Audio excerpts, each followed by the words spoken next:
Well, there's this very popular meme out on the internet, and it's a meme which takes all of these different gods and compares them to Jesus and shows that all of these gods have the exact same story as Jesus. And so they'll list maybe like 6, maybe 12 things that are similar to the story of Jesus. But is this actually what's true? If we start looking at these gods like Mithras and Horus and Osiris, do we actually see that these gods have the same story? Well, you know, if you encounter this meme, you might say like, wow, it looks like they do have the same story. I've had people tell me that they left the faith when they saw this. What should we do when we encounter this? Well, I usually give 3 steps. First of all, we need to get the whole story. That's the first step. So when you look at, let's just say Horus and Jesus, you know, Bill Maher, the political comedian, said that Horus has the exact same story as Jesus, or I believe he actually said Jesus is an exact copy of Horus.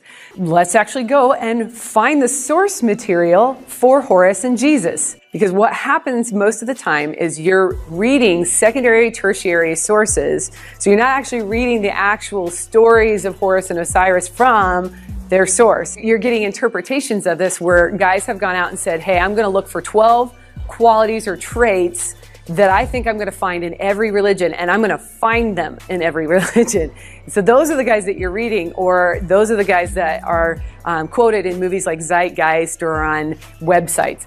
So what we want to actually do is go read this story for ourselves. If this meme troubles you, go to the Egyptian Book of the Dead. It's online, you can read it. It was originally hieroglyphics, but now translated into English, so you can check out the story for yourself.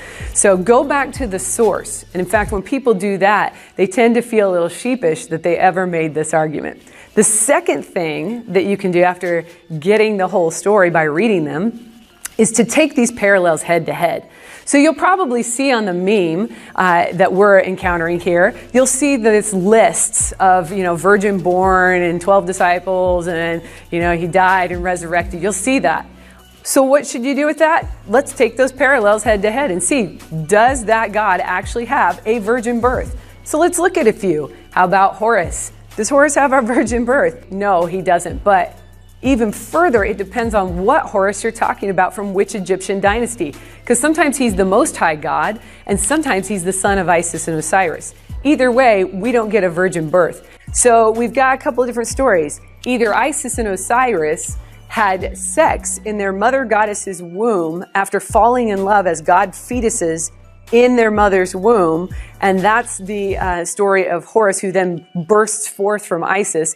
The other story is that Isis she received Osiris's semen while he was dead. She flies over him in the form of a bird and receives his semen. There's Horus's virgin birth stories, right? But that one isn't even near as egregious as Mithras. Mithras is a god who his virgin birth entails jumping out of a rock next to a sacred river under a fig tree, carrying a torch in one hand and a dagger in the other. The torch illumined the underworld from which he came, and the dagger was so that he could subdue all of creation. Virgin birth, right? That's what's being said on these memes and in these lists, is that he had a virgin birth, but it's a rock. Resurrection. My favorite one is, Mithras. The problem is, Mithras never dies. If you don't die, you cannot have a resurrection. And then third, we have set everything in context.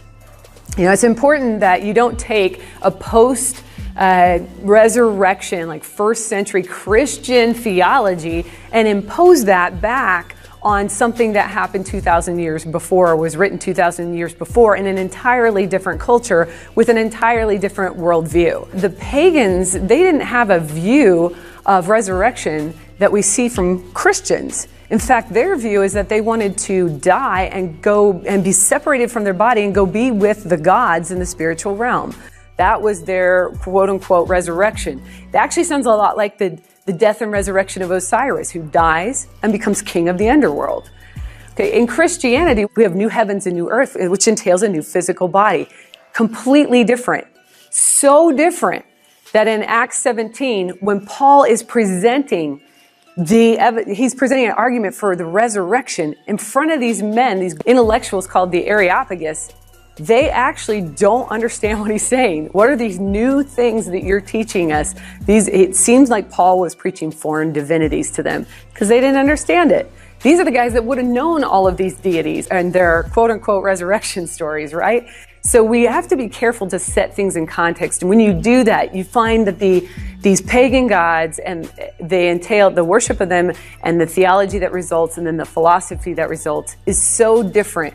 It looks nothing like the world's 3 monotheistic religions. Read the stories, take the parallels head to head, and then set everything in context. And that's how we handle this meme. So the next time someone tells you that Jesus' story is a copy of pagan myth, just ask him, what do you mean?